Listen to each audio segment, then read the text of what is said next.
안녕하세요. 저는 30대 초반 여자 직장인입니다. 사는 곳은 경기도 동탄이에요. 저는 반년도 안 되는 짧은 결혼 생활을 접은 사람입니다. 연애 3년인데 결혼 생활은 6개월 남짓.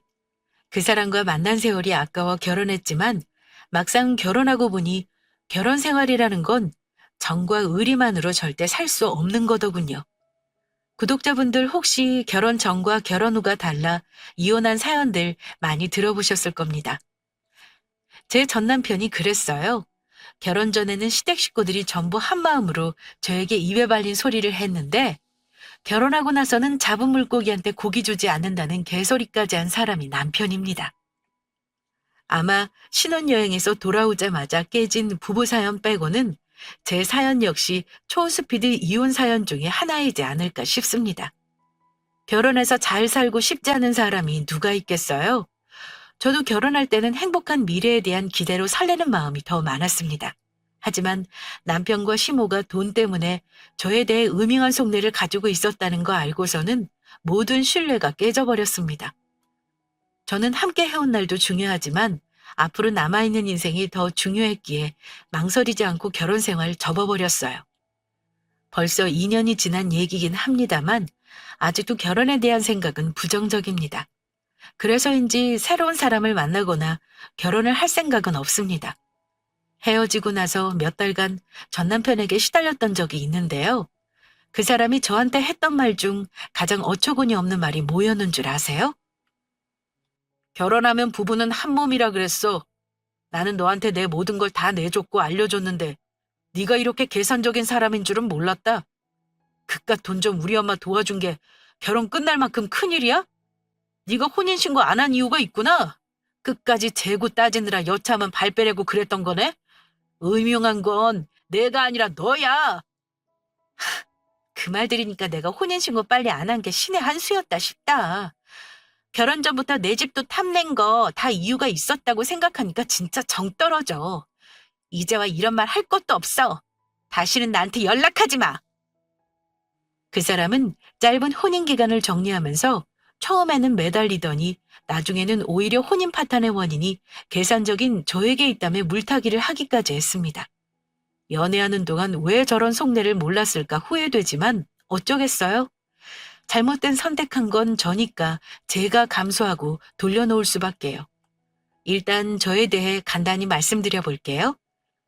결혼했을 때 저는 20대 후반이었고 전 남편은 저보다 4살 많은 직장인이었습니다. 제법 알아주는 앱 개발자로 꽤 큰 회사에서 근무하고 있었고 연봉이라든가 전망도 참 괜찮았어요. 사람만 보면 그다지 나무랄 데가 없었죠. 학교도 인서울 공대 나왔고 우리는 객관적으로 남들 보기에 앞날이 창창한 커플이었어요. 저는 4년제 졸업 후 증권회사 입사 2년 차였고요. 저희 집은 부모님께서 개인 사업을 하며 저희 지역에서 꽤나 이름 알아주는 일을 하고 계십니다. 가족 사업으로 제 남동생도 부모님 밑에서 함께 일을 배우고 나중에 물려받을 준비를 하고 있습니다. 물론 저는 사업할 능력이 없어서 애당초 포기했지만요. 또 저희 부모님 중 아버지 쪽 집안이 예전부터 잘 사시는 집안입니다. 하지만 그 사람 집안은 저와는 차이가 많이 나는 상황이었어요. 일단 그 사람과 결혼 전 집안 형편이 어땠냐면요. 그 사람 부모님은 계시지만 예비 시부 사업 실패로 하필 노후를 준비해야 하는 이때 사정이 좋지 않았습니다. 다행히 남자친구는 동생과 대학 공부는 다 마치고 각자 밥벌이를 하고 있어서 그나마 다행인 상황이었고요. 하지만 빚이라는 게 참 무섭다고 하잖아요. 아무리 돈을 많이 벌어 갚아나가도 벗어나는 게 힘들다는 말이 많이 했습니다. 사실 저는 저의 능력이나 우리 가족의 능력이 되니 형편이 다소 어렵다는 그 사람과 결혼해도 멋있게는 아니라도 잘 살아갈 수 있을 거라 생각을 했습니다. 남자친구가 삶을 살아가는데 노력도 없고 열심히 하고자 하는 마인드가 보이지 않는다면 당연히 이 사람은 아니겠다 하는 생각이 더 컸겠죠. 그런데 현재 본인에게 닥친 삶은 열심히 해결하고자 하며 발전하려는 모습이 좋아 보였습니다. 남자친구 어머님은 결혼 전에 저를 보실 때면 결혼은 언제 할 거냐며 자주 물어보셨어요. 압박이라기보다는 혹여 자기 아들하고 결혼 안 한다는 말을 할까봐 불안해하셨던 것 같습니다. 그러면서 하셨던 말씀이 있는데요. 나중에 저희가 결혼을 하면 경제적 형편이 안 되다 보니 집은 못 해준다고 미리 얘기하시기도 했어요. 남자친구와 구체적으로 결혼 말 나왔을 때 가족들이 모여 식사를 한 적이 있었는데요. 자연스레 예비 남편에 대한 얘기가 나왔습니다. 친정아빠는 남자친구를 무척 좋게 보셨어요. 둘 다 술도 좋아하고 등산도 좋아하고 남자친구가 아빠에게 참 잘 맞추는 사람입니다. 한마디로 어른들 비위를 굉장히 잘 맞춰요. 그래서 아빠는 결혼에 부정적인 생각이 없으셨는데 엄마가 이런 말을 하셨습니다. 혜진아, 네가 그동안 만나온 시간이 있으니까 엄마는 지켜봤는데 그래도 이건 알아둬야지 싶어. 살면서 돈 많은 사람을 골라 사귈 수는 없는 거고 가난한 사람을 사귈 수도 있는 거 엄마도 알아. 네 남자친구가 그런 상황을 원하지 않았다는 것도 알고 잘못이 없다는 것도 알아. 근데 결혼을 한다면 문제가 다른 거야. 결혼이라는 건 사랑이 전부가 될 수가 없거든. 나중에 네가 불행한 삶이 될 수도 있어. 엄마, 그런 진부한 말은 뭐하러 해? 나나 그 사람 직업도 탄탄하고 앞날이 창창한데 집안이 무슨 상관이야? 걱정 마, 엄마. 상현 오빠 연봉이 1억이야. 나보다 많이 벌고 둘이 벌면 부모님 용돈도 드리고도 저축할 돈이 나만 돌아. 친정에 손 안 벌리고도 둘이 잘할 수 있어. 그 사람 집이 돈이 없다고 해서 내 결혼 생활이 궁핍한 건 아니잖아. 니들 둘이 잘해도 주변 상황이 안 그런 경우가 많아 이거사. 지금은 엄마 말이 안 와닿지? 꼭 매를 맞아야 아픈 줄 아는 줄 아니? 어른이 하는 말 잘 새겨듣는 것도 좋아. 다른 사람도 아니고 엄마가 하는 말이잖아. 이런 말 하는 거 속물로 생각할 수 있겠지만 여유 있는 사람만 만나야 싸울 일이 없어. 그래야 뭐가 됐든 행복한 거다 너. 엄마가 하는 말이 틀린 말은 아니라는 거 잘 압니다. 현실적인 부분을 생각해 봐야 한다는 거 솔직히 저도 잘 알아요. 저도 생각이 없는 건 아니었습니다. 엄마가 그렇게 말씀하시니까 남자친구를 많이 좋게 보시던 아빠도 이러시더라고요. 엄마가 하는 말이 틀린 말은 아니야. 네가 남자친구를 너무 좋아하니까 사실 아빠도 그런 말을 직접적으로 하지는 못했는데 어쨌건 엄마 말이 현실적이고 틀린 건 없다. 저도 부모님 말씀 틀린 말이라 생각 안 하는 게요. 아빠 집안이 부유하기도 하고 엄마도 나름 부족함 없이 잘하신 분이라 어쩌면 그 말이 당연할 수도 있습니다. 또 어른 말은 나중 가서 보면 틀린 적은 없잖아요. 저도 사실 말로는 남자친구 편들고 결혼해도 문제없다고 당당하게 말하면서도 인터넷으로 결혼한 사람들 사연 많이 찾아보긴 했습니다. 차이 나는 집안 결혼, 가난한 시댁과의 결혼 등등 검색해보니 다들 반대하는 글이 많더군요. 그때 곰곰이 생각한 게 딱 한 가지 있었습니다. 그렇다면 과연 나는 이 사람과 헤어지는 게 맞는 걸까? 모든 선택은 양날의 검과 같은 면이 있는 거죠. 다만 그때는 남자친구가 나를 너무나 행복하게 만들어준다는 생각이 컸어요. 만약 헤어지더라도 다른 애인이야 만들 수 있겠지만 지금까지 이렇게 잘 맞는 사람 만나기는 정말 힘들 것 같다는 생각 때문에 헤어짐을 참아 선택하지 못했습니다. 엄마 말이 딱 맞아요. 꼭 매를 맞아봐야 아픈지 아냐고 하셨는데 피해갈 수 있었음에도 제가 매 맞는 걸 선택한 거니 누굴 원망할 수도 없었습니다. 어쨌든 잘 생각해보라는 엄마 만류에도 저는 결혼을 선택했습니다. 자식 이기는 부모 없다잖아요. 저희 부모님이 극렬하게 반대하신 건 아니었지만 그래도 하나 있는 딸 좋은 집안에 시집 보내고 싶은 욕심은 있으셨을 겁니다. 하지만 제가 좋다고 하니까 저를 믿어주시고 결혼 허락하신 거고요. 그때는 저만 생각하느라 부모님 심정을 잘 헤아리지 못했는데 안 좋게 끝나고 나니 이제야 부모님이 이해가 갑니다. 어쨌든 결혼 전에 양가 상황은 이랬습니다. 저희 집에서는 살짝 반대 아닌 반대를 하신 거고 사실 남자 쪽에서는 저를 두 팔 벌려 환영했다고 해도 과언이 아니었어요. 원래 3년 만나면서 예비 시댁을 자주 드나든 적은 없었지만 가끔 인사도 드렸고 명절 때마다 늘 선물은 챙겼었는데요. 항상 백화점에서 고가의 선물을 신경 써서 준비해 남자친구 편에 보냈었습니다. 남자친구에게 전해 듣기로는 어머님이 매우 좋아하셨다고 했고, 저나 우리 집안에 대해 구체적으로 물어보기도 하셨다고 해요. 아마 그때부터 저희 집안 사정에 대해 대충은 알고 계셨을 겁니다. 그래서인지 만날 때마다 언제 결혼할 건지 약간은 재촉하시기도 했고, 우리 집에서 남자친구를 마음에 들어 하는지 굉장히 궁금해 하셨습니다. 그러면서 예비 시모가 저한테 했던 말은 이랬어요. 요즘이 어떤 시대인데 예전처럼 며느리 시집살이 시키고 명절에 제사 지내니 뭐니 하면서 며느리 힘들게 하겠니? 우리 집은 안 그런다.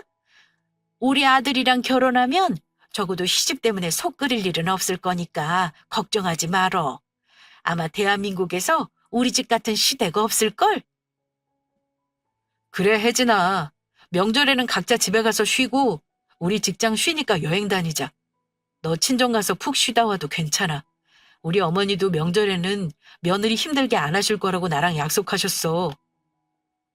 그 말 들으면서 저는, 아, 그래도 이 사람 집은 다른 시댁하고는 사고방식이 다르구나. 적어도 시댁에서 오라가라 하는 문제로 속 썩을 일은 없겠다. 이렇게 생각했습니다.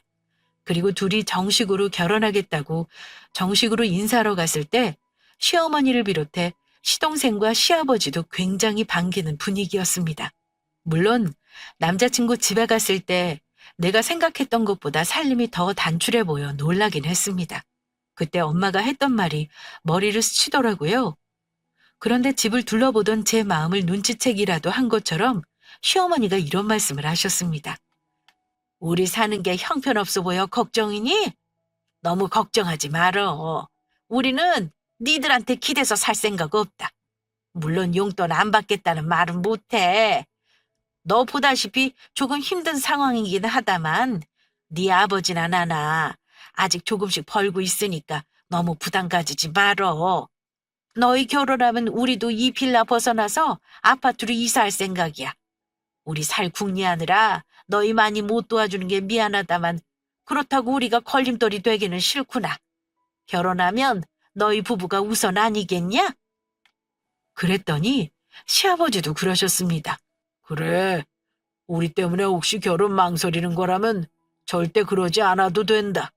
다만 집을 해줄 수가 없는 건 좀 이해해다오. 너희 부모님은 이런 사정 다 알고 계시지? 우리 아들 사이로 데려가면 너희 부모님은 아들 하나 더 얻는 거다 생각하시면 될 거다. 우리도 너를 딸처럼 귀하게 생각할 거니까 이런저런 거 따지지 말고 너희 둘만 생각해라. 저는 부모님의 단호한 말씀 듣고 결혼을 확실히 마음먹었습니다.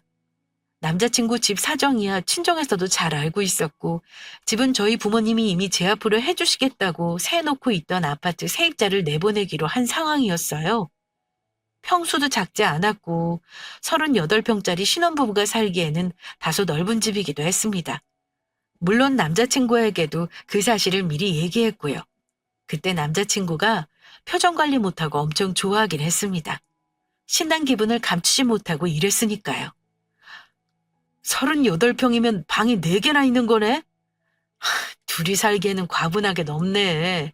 혹시 그 집에는 대출은 안 껴있는 거야? 처음 새 났을 때보다 많이 올라서 다 갚으신 걸로 알아. 결혼하면 나한테 명의 이전 해주시겠다고 하시는데 나는 생각 중이야. 어쨌든 집 문제는 해결돼서 다행이다. 우리 부모님한테 꼭 고맙다고 말씀드려. 내가 하는 것보다 오빠가 말해야 우리 부모님도 좋아하실 거야. 당연히 그래야지. 걱정하지 마. 그럼 명의전은 우리 혼인신고한 다음에 해주신다는 건가? 글쎄, 결혼 전에 해주시면 좋겠지만 세금 문제도 있고 조금 시간이 걸릴 것 같아. 아, 그렇구나. 근데 내가 어디서 들었는데 원래 집은 공동명의로 해야 나중에 혹시 팔더라도 세금 절약할 수 있다더라. 1주택자는 양도세 면제해주는 혜택도 있다잖아. 무슨 일이 있을지 모르니까 아예 처음 등기할 때 공동명의로 하는 건 어떨까? 그런데 신나서 집 얘기를 하던 중에 그 사람이 은근슬쩍 저희 부모님의 해조는 집 명의를 공동명의로 하는 게 어떻겠냐며 말을 꺼낸 적이 있었습니다. 양도세가 면제된다는 둥 어쩌고 하면서요. 근데 그때 제가 못을 박은 게 있어요. 오빠 말 무슨 말인 줄은 알아. 물론 세금 생각하면 그게 맞지. 근데 이건 좀 다른 문제야. 오빠랑 나랑 결혼해서 같이 마련한 집이라면 당연히 공동명의가 맞겠지. 근데 이건 우리 부모님이 어렵게 나한테 해주시는 거잖아? 내 이름으로 안 해주시고 살게만 해주셔도 고마운 건데 공동명의는 말이 안 되는 거야. 부탁인데 혹여 우리 부모님 앞에서도 그런 말은 하지 말아줘. 그 인간은 흘리듯 하는 말이었겠지만 제가 정색하고 대답하자 약간 당황하더라고요. 그냥 그런 방법도 있다는 건데 뭘 그리 정색을 해. 그래 알았어. 네 말 무슨 뜻인지 알겠으니까 마음에 담아두지 마. 너희 부모님 앞에서 절대 공동명의에 공짜도 안 꺼낼 테니까 안심해. 이러길래 저도 말 나온 김에 결혼하면 꼭 지켰으면 하는 것들을 미리 당부해 확답을 받아 놓았습니다. 일단 저는 시부모님의 어려운 경제 상황으로 제 삶이 힘들어지는 건 원치 않았어요. 오빠, 혹시나 해서 말하는 건데 나는 오빠가 부모님한테 용돈 드리는 건 관여 안 할 거야. 자식들이 생활비 안 주면 생활 어렵다는 거 아니까 그걸 못하게 할 생각은 전혀 없어. 하지만 결혼하고 나서는 우리 경제 상황 꼭 투명하게 서로 알게 하자. 서로 속이지 말자는 거야. 그리고 양가 부모님한테 드리는 돈은 서로 공평하게 했으면 좋겠어. 나는 돈 때문에 부부 사이 멀어지는 거 정말 원치 않거든? 그리고 오빠 부모님들도 우리 부부가 우선이라고 하셨잖아. 결혼 전엔 몰라도 결혼 이후는 같이 돈 관리해야 하니까 큰돈은 마음대로 쓰지 않기로 약속해줘. 그리고 돈 관리는 내가 하는 게 어때? 오빠 연봉이면 우리 돈 금방 모을 것 같거든. 아무래도 한 사람이 관리하는 게 효율적이지 않을까? 제가 하는 말에 그 사람도 동의를 해줬습니다. 다만 아이 낳을 때까지는 각자 관리하면서 자기 쓸 돈은 빼고 생활비를 주겠다고 하더라고요. 그야 물론이지. 대신 아이 낳을 때까지는 우리 각자 관리하면서 공동생활비 내는 걸로 하자. 사실 내가 투자하는 것도 좀 있고 결혼 준비하느라 돈 쓰려면 결혼하자마자 경제권 넘기는 건 좀 어려울 것 같거든. 월급 받으면 내 쓸 돈 빼고 나머지는 전부 줄게. 이러길래 그 사람 사정을 고려해 알겠다고 했습니다. 좋아. 그럼 공동생활비에서 남은 부분은 내가 알아서 재테크할게. 대신 월급은 투명하게 공개하는 거다. 그렇게 경제적인 부분은 합의를 했고 또 한 가지 바라는 걸 말했습니다. 며느리 도리는 하겠지만 서로 부모에게 대리효도하는 걸 바라지 말자고 했습니다. 오빠, 혹시나 해서 하는 말이지만 설마 나한테 시부모님 대리효도 시킬 생각은 없는 거지? 나 그런 건 정말 질색이야. 오빠가 말 안 해도 내가 알아서 며느리 노릇 할 거니까 절대 효도는 강요하지 말아줘. 각자 부모한테는 각자 효도하자 그 말이야. 내가 얘기하는 거 마음에 안 들면 우리 결혼하는 거 다시 생각해보자. 전에도 말했지만 나는 절대 너한테 대리효도 시킬 생각 없어. 나는 하지도 않으면서 너한테는 강요할 일 절대 없을 거니까 안심해. 제가 하는 당부가 마음에 안 들면 결혼하지 말자고까지 했지만 사람은 전혀 문제될 거 없다며 자신 있게 대답하는 거 보고 이 결혼이 맞는 걸까 하는 마지막 의심을 접었습니다. 그러고 나니 결혼까지는 상견례부터 다른 문제가 딱히 없었습니다. 시댁에서는 우리 집에서 집 문제를 해결해 줬다는 거에 다른 건 아무것도 요구하는 게 없었어요. 아무리 시대가 변했다고 해도 혼수나 예단 때문에 결혼 틀어지는 경우가 많다고 들었기에 그나마 다행이다 생각하기로 했습니다. 친정엄마는 아무것도 안 하는 건 예의가 아니라면서 예단이며 이바지며 정성껏 해주셨습니다. 시댁 형편을 아는지라 비싼 예물 바라지 않았는데 남자친구는 아무것도 못해줘 미안하다며 본인 돈으로 제가 원하는 브랜드 반지와 시계는 해줬습니다. 남편은 자기 집을 돕느라 모은 돈이 단돈 5천만 원이 채 없었어요. 직장생활 8년 동안 그거 모았다는 게 참 어이가 없었지만 그만큼 집안 사정이 어려웠다고 하니까 그 말을 믿었습니다. 그 바람에 저희 친정 부모님은 하나 있는 딸 결혼시키면서 정말 많이 양보하시고 많이 참으셨어요. 비슷한 집안 만났으면 남부럽지 않게 해줬을 텐데 너무 간소하게 시집 가는 것 같다고 엄마가 많이 속상해 하셨습니다. 하지만 저는 결혼식 같은 건 그다지 중요하지 않다고 생각했습니다. 결혼 이후 둘이 잘 사는 게 더 중요한 거라 믿었고요.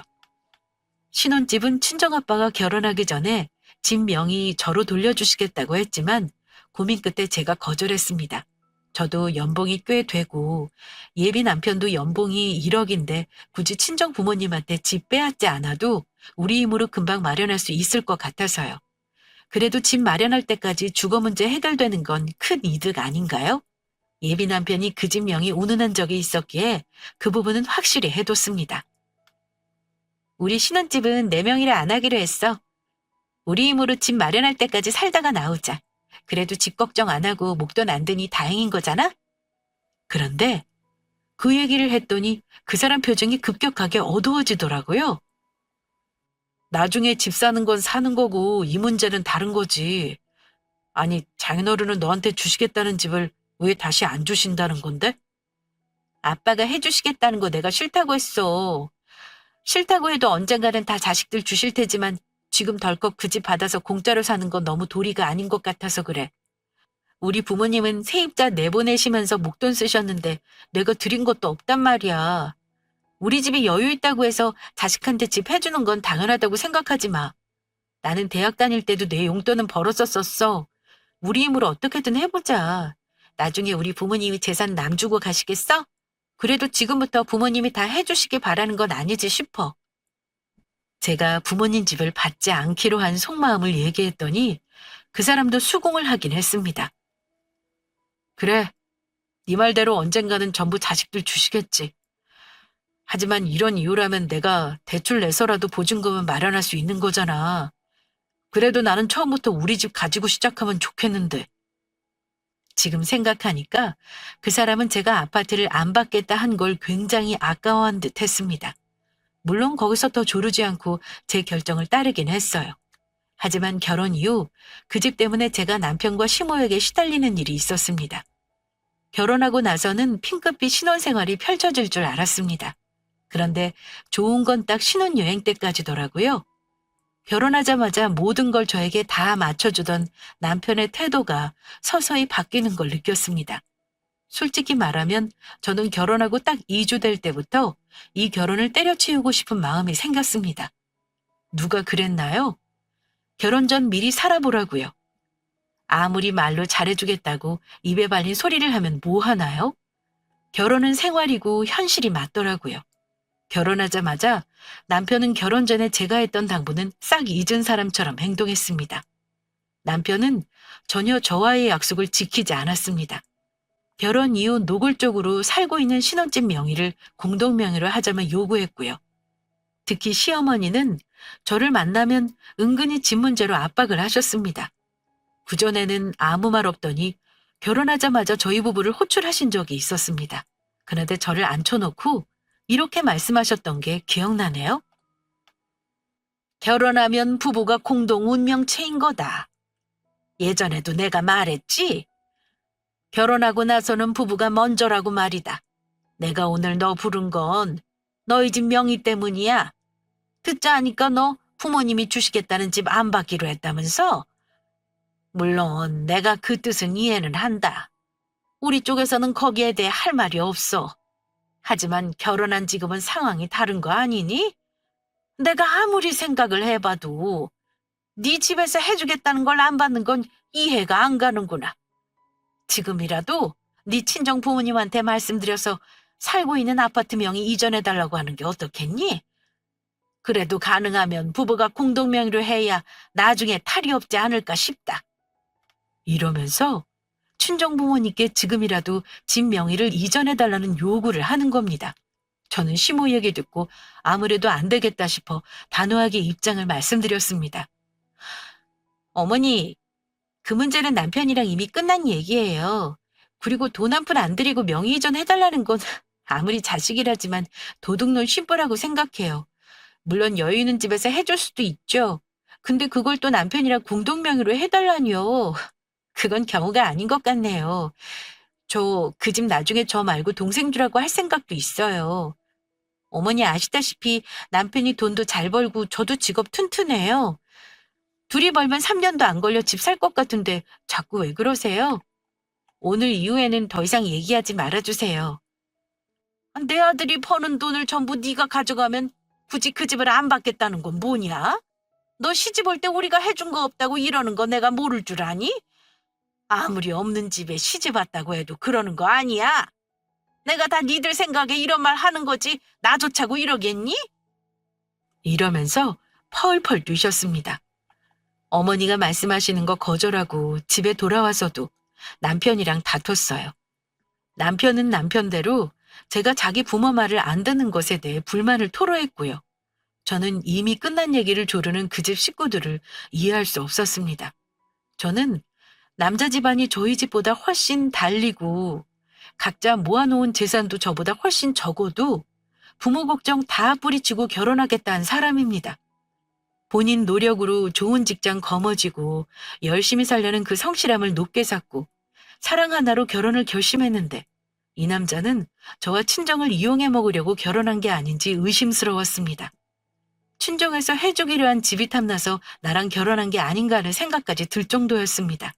그런데 남편과 싸움을 하면서 제 의심이 틀리지 않았다는 걸 확신하게 되더라고요. 저는 남편에게 이미 끝난 집 얘기를 더 이상 하지 않겠다는 확답을 받고 싶었습니다. 다음부터는 어머니가 집 문제는 말씀 안 하시게 단단히 말씀드려줘. 다음에 또 그러시면 나 기분 나쁠 것 같아. 저는 최대한 화를 참고 정중하게 남편에게 부탁했다고 생각합니다.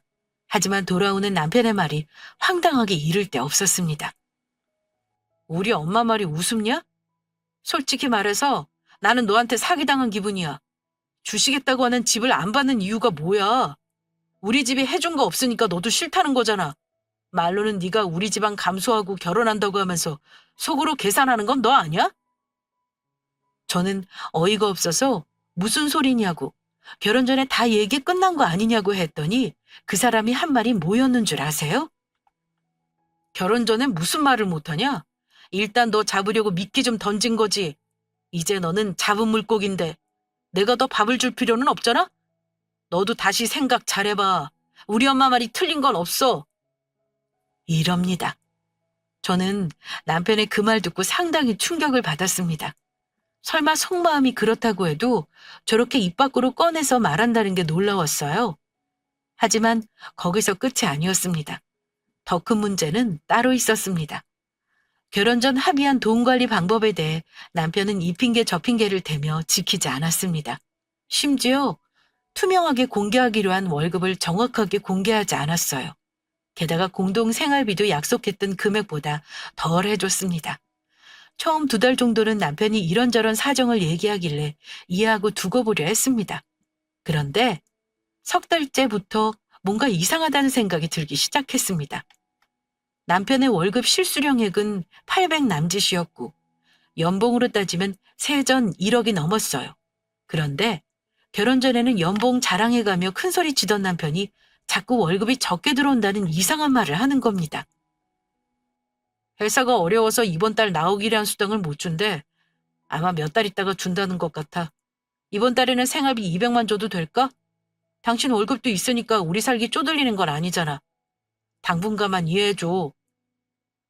그게 말이 돼? 그 큰 회사에서 왜 월급을 잘라먹는데? 아무리 회사가 어렵다고 사람 월급 덜 주는 경우는 못 봤어. 당신 혹시 나 모르게 무슨 사고 친 건 아니고? 지금이라도 솔직히 말해. 사고는 무슨, 내가 사고 치는 사람으로 보여?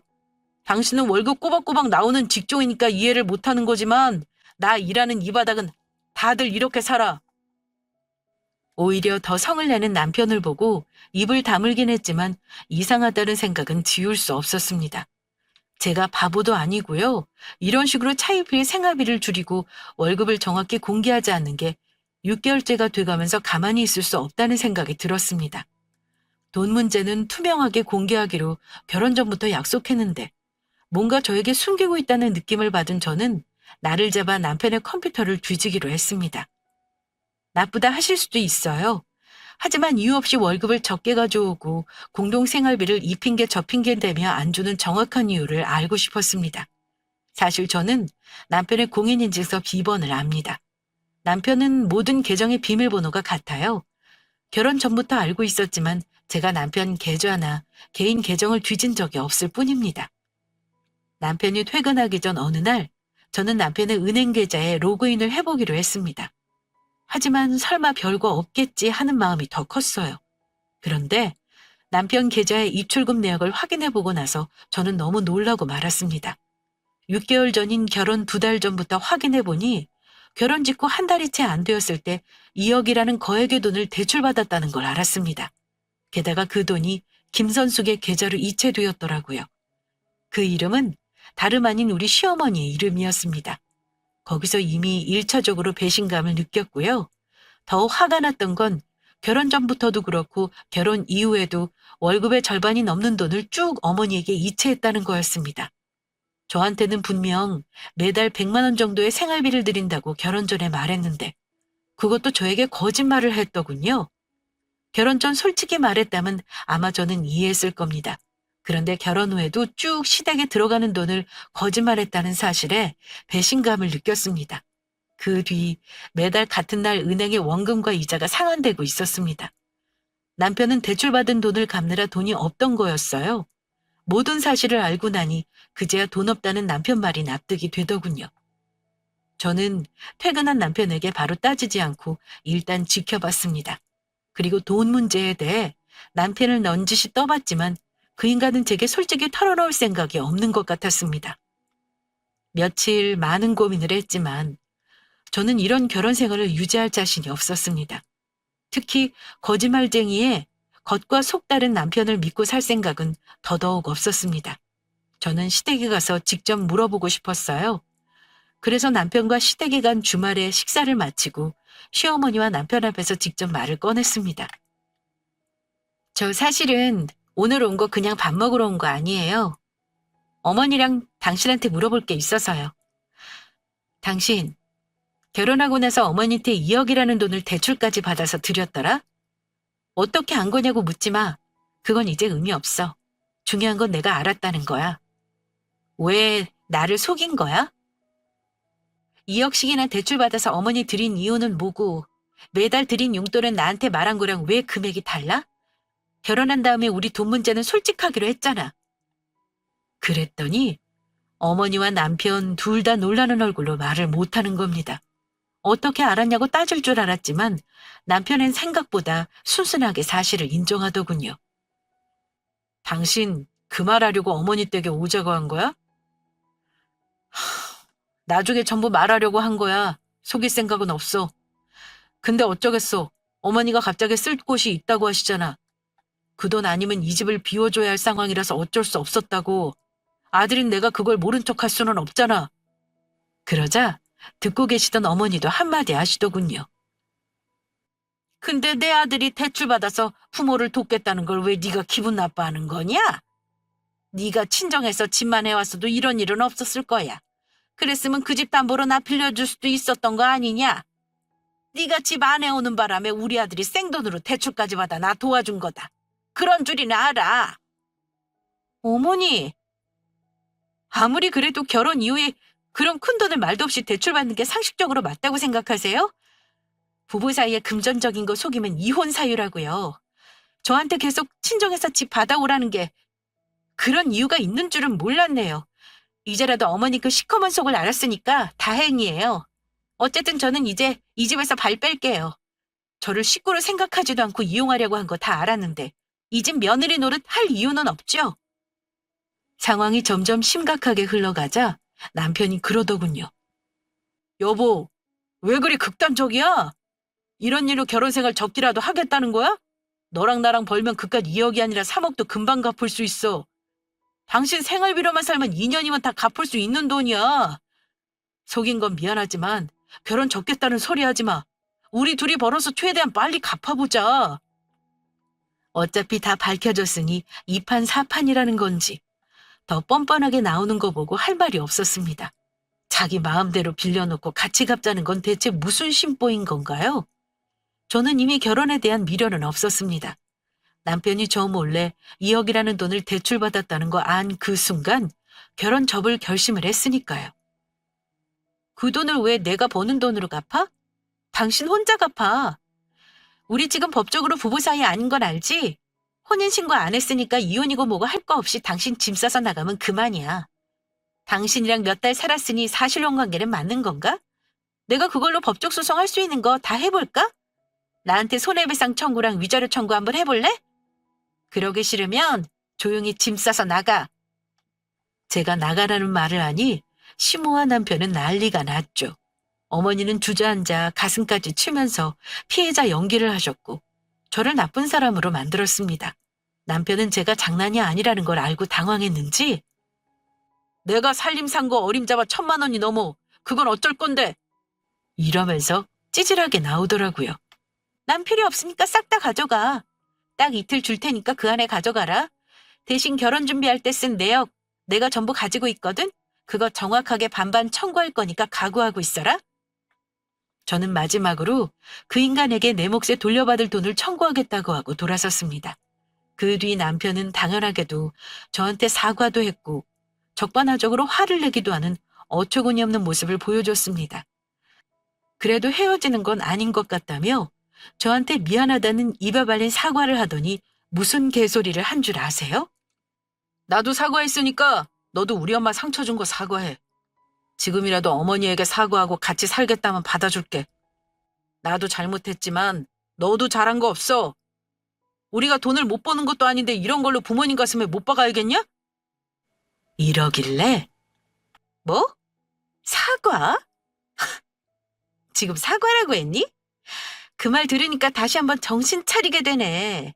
당신은 내가 남편한테 말도 안 하고 친정에 2억 대출받아서 빌려준 다음 같이 갚자고 하면 어떨 것 같아? 나는 거짓말한 당신도 싫고 나한테 집 해오라면서 공동명의 하자 그랬던 것도 다 정 떨어지고 소름 끼쳐. 제발 입장 바꿔서 생각이란 걸 한번 해봐. 이게 내가 사과할 일인지. 돈 문제는 생각보다 부부 사이에 중요한 문제라는 거 아마 다들 아실 거예요. 중요한 돈 문제를 거짓말까지 하고 저를 속인 사람과는 미래를 함께할 생각은 없었습니다. 결국 그 인간과는 찌질할 정도로 정확하게 계산해서 각자의 짐과 돈을 나눴습니다. 서류상으로 묶인 게 없으니 번갯불에 콩 구워 먹듯이 관계 정리가 되더라고요. 결혼하고 바로 혼인신고 안 한 게 신의 한 수일 줄은 몰랐습니다. 결혼 1주년 때 신고하기로 한 게 제가 유일하게 잘한 짓이었네요. 남편과는 그렇게 2년 전 헤어지고 저는 아직 싱글로 살아 있습니다. 혹시 결혼하시는 분들 당장 좋다고 날름 혼인신고하지 마시고 갈등이 있다면 나중에 혼인신고하는 것도 고려하세요.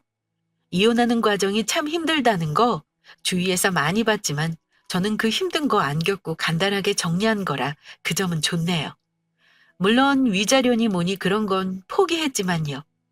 그래도 빨리 결정한 게 앞으로 남은 삶을 위해 현명한 선택이었다고 생각합니다.